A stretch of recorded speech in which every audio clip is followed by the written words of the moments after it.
Jambo wapendwa, katika jina la Bwana wetu Yesu Kristo, ninawasalimu popote pale mlipo. Natumaini mko salama, ingawa tuko katika kipindi cha majanga makubwa katika nchi yetu, lakini katika yote tunamshukuru Mungu tu na tunamwambia Mungu asante, sababu amesema kwa kila jambo tumshukuru Mungu. Popote pale ulipo mpendwa, ninakutakia amani, ninakutakia salama, ninakutakia ulinzi na ukingo, na usiogope sababu Yesu alisema, aseme Mungu akiwa upande wetu ni nani atakuwa juu yetu. Baba mwenyewe alisema akiwa upande wetu hakuna mwanadamu anaweza akakuwa juu yetu, na akasema pia tusiwaogope wale ambao wanakuwa na uwezo wa kuua mwili, lakini tumuogope yule ambaye anakuwa na uwezo wa kuua roho na mwili pia. Na yule ambaye anakuwa na uwezo wa kuua roho na mwili ni Mungu peke yake. Wanadamu mwenzako anaweza akakufuate, anaweza akakupangie mabaya. Pasipo Mungu kusema neno, hakuna kile ambacho kinaweza kikakutikise. Ndio maana ndugu yangu Mkristo, mahali ulipo, kaza imani, kaza mwendo katika safari yako na usiangalie nyuma.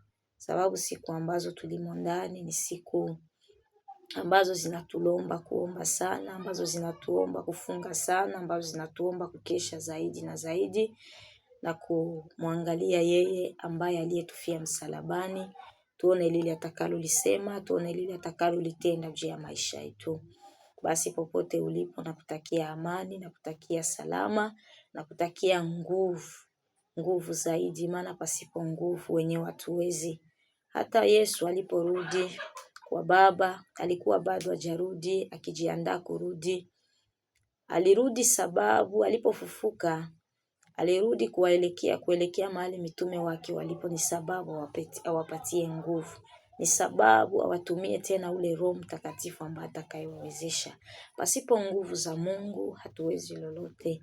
Pasipo nguvu za Mungu imani zetu hazifanyi lolote.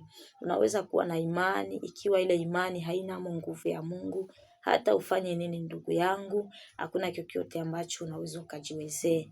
Ndio maana popote ulipo, sikia kujipa moyo na kumwambia tena Mungu, nipe nguvu, nitie nguvu.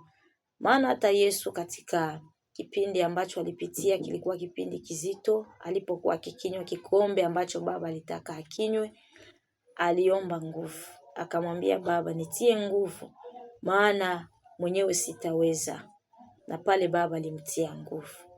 Wapendwa, mahali popote ulipo, ikiwa uko mtu wa Mungu ambao kingali unajua kupiga magoti, ambao kingali unajua kumtumainia Mungu, ninakuambia tu na kukupatia ushauri kwa siku ya leo ya kuwa umuite Mungu akutie nguvu, maana wenyewe hatuwezi.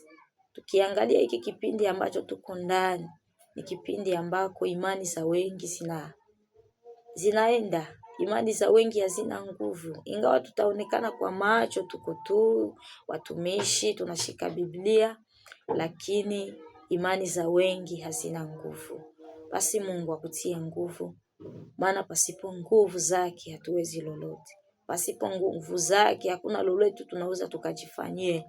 Hata mwanamke katika machungu, Mungu asipokuwezesha hata uwe katika machungu mwanamke, hakuna lile unaweza ukafanya. Ingawa waganga watafanya kitu, lakini ni nguvu za Mungu ndio zinasimamaka kwa ile muda. Na sababu pale kuna agizo la Mungu, wewe mwanamke ni sherti utazaa kwa machungu, lakini ile muda Mungu anakutia tena nguvu. Pasipo nguvu hatuwezi, si kwa majeshi wala silaha, bali ni kwa uwezo wa Roho Mtakatifu tunaweza yote. Kwa uwezo wa Roho Mtakatifu tunashinda yote. Katika hiki kipindi kizito ambacho tumekuwa ndani, katika yote tuombe Mungu nguvu. Tuziombe nguvu za Mungu. Zile nguvu za Mungu zikitutawala tutashinda. Zile nguvu za Mungu zikitutawala, oga utaondoka, mashaka yataondoka, tutavipiga vita vizuri vya imani na tutapata kushinda, na matumaini yetu hayatakuwa matumaini yenye kuyumbayumba, yatakuwa matumaini yenye kusimama. Kama vile Meshaki, Shadraka na Abednego waliposimama wakijua tunamshuhudia huyu Mungu, hatutayaabudu masanamu ambayo mfalme Nebukadneza anasema tuyaabudu. Walibaki kwenye msimamo, walibaki wakimtumainia Mungu, walibaki wakijua tu huyu Mungu peke yake ndiye Mungu. Walibaki wakijua tu huyu Mungu ndiye tumaini letu. Na hata walipotupwa ndani ya tanuru la moto, Mungu alisimama. Walitupa watatu, lakini waini akatokea. Waini alitoka wapi? Isipokuwa zile nguvu za Mungu ambazo zilikuja kuwasaidia watu wa Mungu.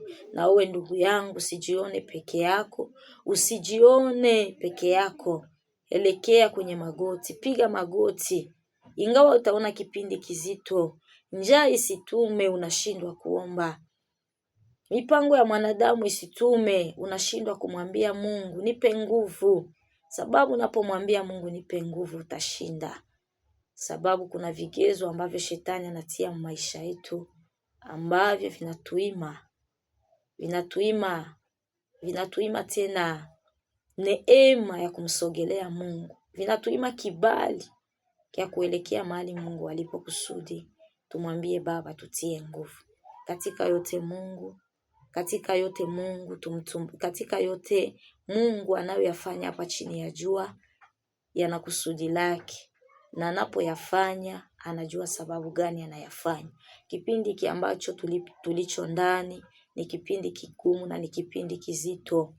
Ni kipindi ambako Mungu mwenyewe anajua atakalolifanya. Ni kipindi ambacho Mungu mwenyewe anapanga kile atakachokifanya. Mungu mwenyewe anapanga ile surprise ambayo ataifanya. Na atakapoyafanya watu watajua kama yeye ndiye Mungu. Atakapoyafanya watu watajua kama huyu ndiye Mungu. Sababu alipofanya wakati wa Meshaki, Shadraka na Abednego alikuwa na shabaha. Na alipowatendea jambo, dunia kwa leo yote inajua kama Mungu wa Meshaki, Shadraka na Abednego ndiye Mungu. Sababu aliwaokoa na sababu aliwatia nguvu. Katika yote tuombe nguvu. Wapendwa, tuombe nguvu. Si muda wa kulala, si muda wa kubakia tunazubaa, si muda wa kusikiliza mwanadamu alisema, si muda wa kusikiliza mtu aliongea.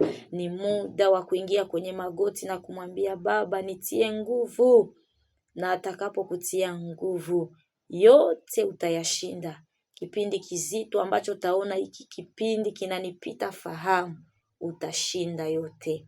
Tutashinda yote sababu tunayaweza yote kwa yeye atutiaye nguvu. Mpendwa, mahali popote ulipo, jua ya kuwa tunayaweza yote kwa yeye atutiaye nguvu. Na kutakia amani na kutakia baraka.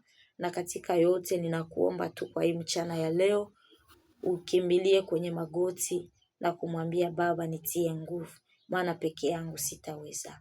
Basi mpendwa, mahali ulipo na kutakia furaha na kutakia amani. Na ninakutia tena moyo, usirudie nyuma, uangalie msalaba na kuelekea kwenye msalaba, umwambie Baba nitie nguvu. Na hiki kipindi tutakishinda pamoja na Mungu. Na hiki kipindi tutakishinda pamoja na Mungu.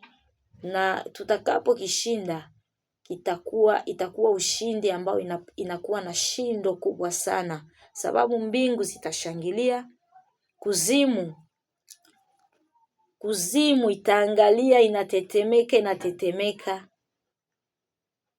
pale Mungu atakapoleta kitu maisha yetu. Basi Mungu akubariki mpendwa. Ninakutakia salamu. Usizubai mtu wa Mungu.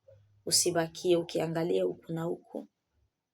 Jua tu kumkimbilia Mungu na kumwambia Baba nitie nguvu, maana bila wewe siwezi lolote. Basi Mungu akubariki na akuchunge tena salama kwa jina la Yesu. Ubarikiwe na mbarikiwe nyote. Mtakapofuata video hii, usikie kubarikiwa na Mungu na unapartaje kwa mwingine, na pale Mungu atakubariki. Amen.